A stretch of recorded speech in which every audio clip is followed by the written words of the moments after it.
Hello and welcome, everybody. This is Thomas with Carnival Cruising Podcastaways. Unfortunately, Trevor is out today, and so I'll be doing this on my own. And hopefully, I can do as well without him as I do with him. Today, I want to talk about something that's going to be happening shortly on YouTube. I'm going to be starting a YouTube show called Carnival Cruising Podcastaways Presents Carnival News, and that's going to cover everything in the news carnival-wise that we can't cover here on a daily basis. So, because when we record these beforehand, and sometimes we won't get the news, and what you're hearing is late. So I want to give you a short, brief sample of what's going to go on, and then we'll get on to today's topics.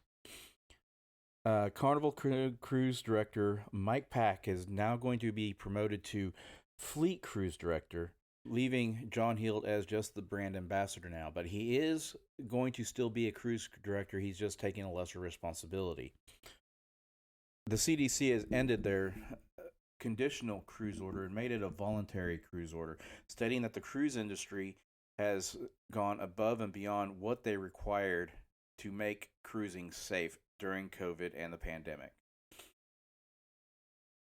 That is just a short and sweet little thing that I want to do on YouTube. It wasn't as long as it was going to be on YouTube. It's probably going to be about 10-15 minutes on YouTube. But it's going to deal with stuff that we can't really do here on the podcast because we do pre-record these. Now on to the show. Are you guys ready? I'm ready. So whenever you get to the port, you're going to get there. You're going to want to, if you're driving to the port, before you park, drive everyone to the front. Drop off your luggage and anyone who's with you, and then you're gonna want to tip the porter at least $1 a bag. $1 a bag is good, and then you're gonna take those. They're gonna take those bags and make sure they get on the boat, and then you should park your car from there and then drive and then walk back or take their shuttle or what have you. Then you want to have all of your information there ready to show, because you're going to have to show it a couple times. You're going to show it at the front door, you're going to show it at the security gates, and you're going to show it at the check-in counter. Once you do all that, you can put most of that away. And then they're going to give you a time of when you're going to be or a block of when you're going to be getting on, and then once they call your block, then you can leave. The weddings, platinum and diamond, faster to the fun, suites, they all get priority boarding, and then they start calling the blocks off in order, A, B, C, and D. One thing that we wanted to talk about was also the casino tournaments. Your casino tournaments are amazing. They have one for slot machines, they have one for poker, and they have one for blackjack. I played the slot tournament. Didn't make it very far. I got knocked out in the first round. But you give them your $20 buy-in, and they tell you, they count off 1, 2, 3, or 10, 9, 8, 7, 6, 5, 4, 3, 2, 1, and then you start hitting the spin button. Just constantly keeping that spin button going. And once the time's up, then whoever has the most money moves on. They have a leaderboard, and if you're on that leaderboard at the end of all the prelim rounds, then you go to the finals. And then the winner gets entry into a bigger tournament on a different cruise. And I believe $500 cash in the slot tournament. I don't have a lot of information on the poker tournament, but those take a long time. Those take a really long time. And the winner does get a chance at the poker tournament on a future cruise. It's a championship tournament, and the winner of that championship tournament is like $100,000, or the winners split $100,000. Tournament that I'm most familiar with is the blackjack tournament. I play the blackjack tournament on every cruise I'm on. I play it at least once, if not twice. I've come in anywhere from dead last to second place. I haven't won it yet, but I have made it to the final table several times, and the highest I've been is second place. Whenever you do the blackjack tournament, you got to realize that the preliminary rounds and the final rounds you have 6 hands to get as much money as you can, as many chips as you can, and everyone starts off with $1,500 in chips. And at the end of that 6 hands, they tally everything, and the top people get onto the leaderboard. And so you want to check back and forth. And this runs about 3 hours before the finals happen. And if you're early on, then you want to come back and check, see if you're on the leaderboard still. And then finally, the last 6 people on that leaderboard, they will go and play another 6 hands. Now, everyone at that final table gets a shirt. The first prize gets $500 cash and an entry into the finals blackjack tournament, championship blackjack tournament on a different cruise. The second place gets entry into the championship blackjack tournament on another cruise. And the third place gets a polo shirt. Now, if you're a big guy like me, you're going to have some problems with the shirts because all they gave us was large, and I'm a huge guy. They didn't have any extra large or anything like that. But it's fun. I encourage anyone who enjoys blackjack or poker or even slots to go and try these. They're really fun and entertaining. And almost on the same topic, they do have a lot of games that you can play, like bingo, trivia. There is a scavenger hunt on a lot of them. A horse race that I participated in one time, but I haven't seen it on any other ships. And that may have been a fluke. I did win a bottle of champagne on that horse race, though. Now, the one thing I haven't won is a ship on a stick. The 24 karat ship on a stick or 24 karat dinghy on a thingy. I have not won one of those yet, and I'm really disappointed in myself that I haven't won one. Do you know how many times I've played trivia and not won it? I'm like, oh, jeez, man, come on. I just want to win one, man. There was one time I was 1 point from winning. 1 point. Anyway. The whole thing is, find something that you like to do. And they do have, like, trivia tournaments where if you go every single day, you do get a nice prize. I don't know if it's a ship on a stick or what it is, but they do have teams where if you compete in all of them, you do get a prize for doing. One thing that I'm going to talk about that wasn't, I don't know if Trevor's gonna rebut on this or not, but one of the topics we wanted to hit on was a PvP versus doing it on your own or a travel agent. Now, if you don't know what a PvP is, it's a personal vacation planner. They work for Carnival. You generally work with just them if you decide to use a PvP. I've used mine for years. She knows me, my mother, she knows Trevor, she knows all of my friends. She's worked with all of them. And she's a great person. And she will look out for price drops for you. They will, if you have any questions, you can call them right up, and they'll help you out with those questions. Any cancellations, adding people, adding rooms, linking rooms, whatever you need to do, they are there to do that for you. If you're to do this on your own, you can still find the same deals that they have, but you would, if there was a price drop, you would have to fill out the paperwork yourself, as opposed to a PvP who would more than likely fill out the paperwork for you and send it in, or they would call you and let you know of a price drop, and then you can fill out the paperwork. Travel agents, they will get you whatever deal they can and put you on it, but after that, you're on your own. So they won't look for price drops. They won't do any paperwork for you. It's on your part to find those.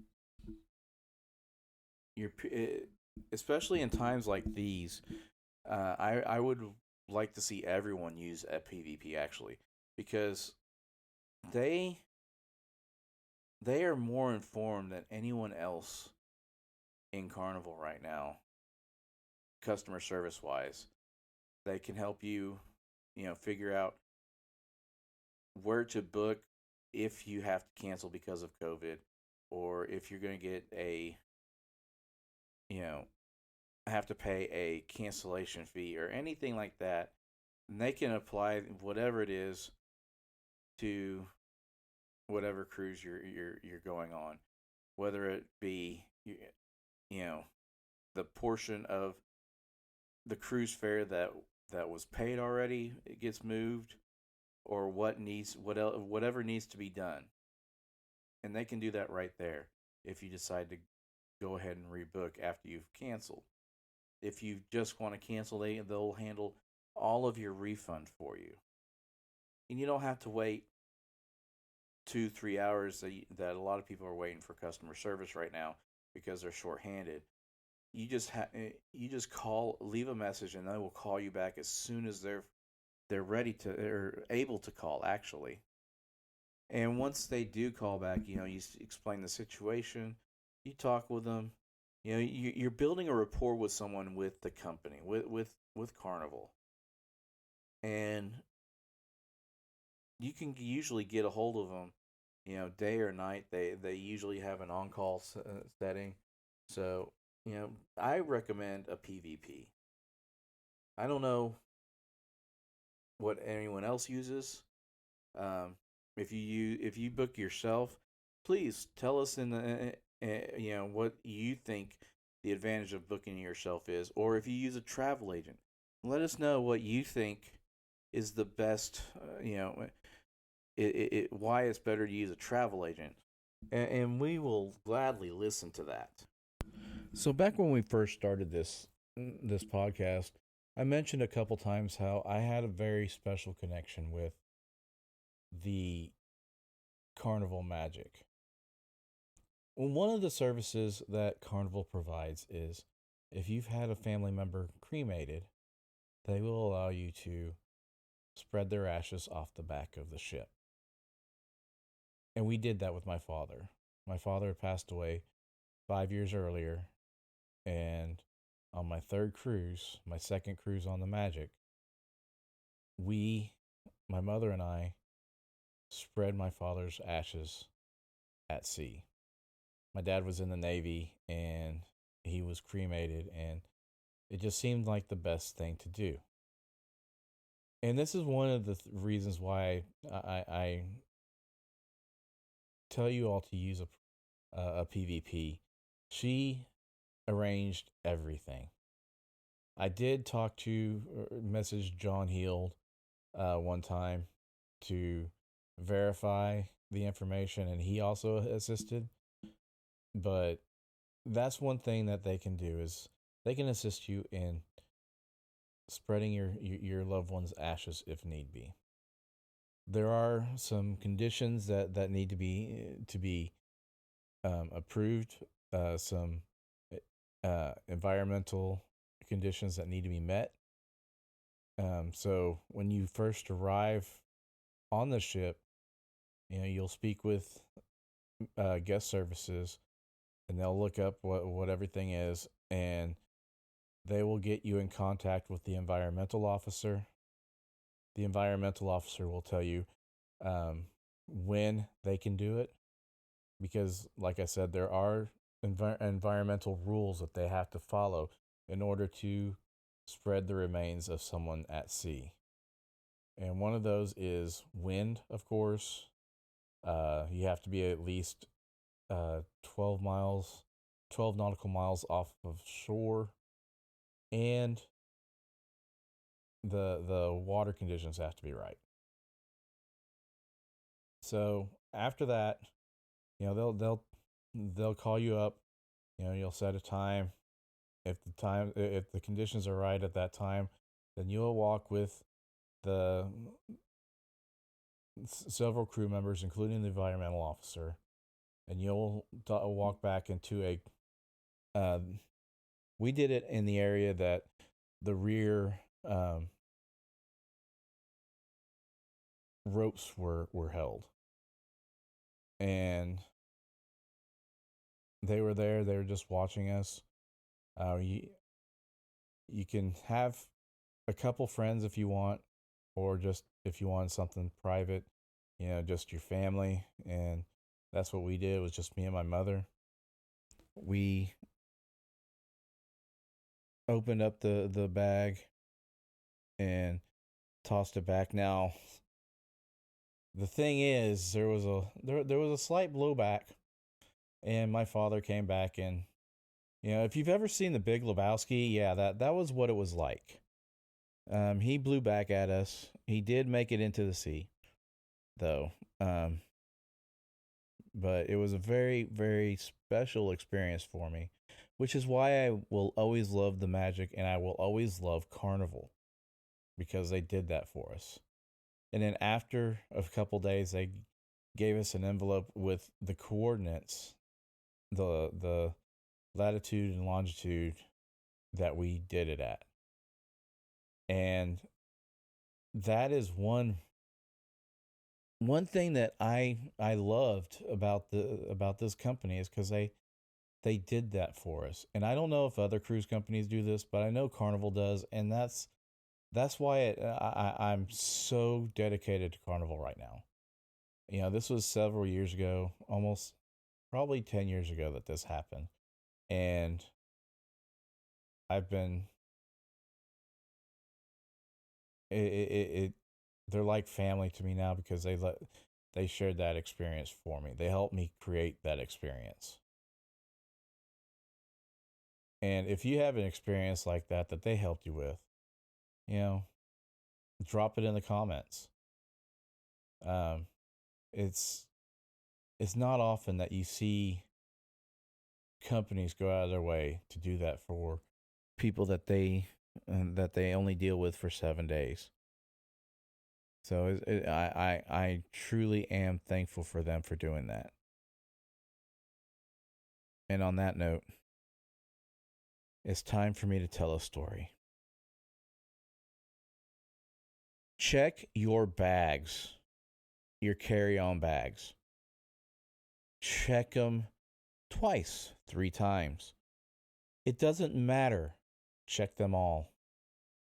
I was detained a couple years ago, and Trevor was on this cruise too, I believe. I was detained. I had moved into an apartment and used my backpack, which I use as my carry-on luggage on a cruise. And I had used that bag to transport ammunition for my .22 rifle. And apparently 5 rounds had fallen into the bag, and I didn't know it. I go and a year later, I go and pack for this cruise. I don't check this backpack. I don't use it for anything but cruising usually. So I thought it was empty. Check your bags. I put the bag on the conveyor belt. It goes through, and they stop. And they're like, "We got someone. TSA is yelling this. We got someone. We got someone. I was like, what? What's in there? They're like, you tell us. I said, all I know is I got a portfolio and a couple tumblers in there. I don't. What's in there? Oh, you'll find out. And she's like searching the bag, and then she pulls out those 5.22 long rifle rounds. I was like, oh man, I didn't know those were in there. You know, you can toss those. Oh, we will, but you gotta go over there. So I had to go stand in this at this desk where I got questioned by port security, port police, terminal security, port police, TSA, and ship security. I had to get permission to board the ship from the ship's captain. He had to grant me permission to come on the ship. And I was frightened. I was like, I don't know. I didn't know they were in there. I thought I was going to be fined, but they didn't fine me or anything. Now, if it was an airport, I would have been fined. But yeah, check your bags. And they ended up searching my checked luggage too to make sure there wasn't a weapon in there. But I was not a happy camper. I was mad at myself because I didn't check my bag. My friends were giving me a hard time. I was not a happy camper because I was embarrassed. I was really, really embarrassed that I didn't take the time to check out, make sure that my bag was clean. So, you know, it was all on me because I didn't check my bag. Like I said, check your bag. Make sure you don't have anything that can get you in trouble. On that note, I just want to thank everyone for listening. Remember, we're available. You can listen to us on anywhere you listen to your podcast: Spotify, Apple Music, anywhere that you listen to your podcast. You can also find us on Facebook at Carnival at facebook.com/Carnival Cruising Podcastaways. And remember, anything that happens on the ship stays on YouTube. Bye.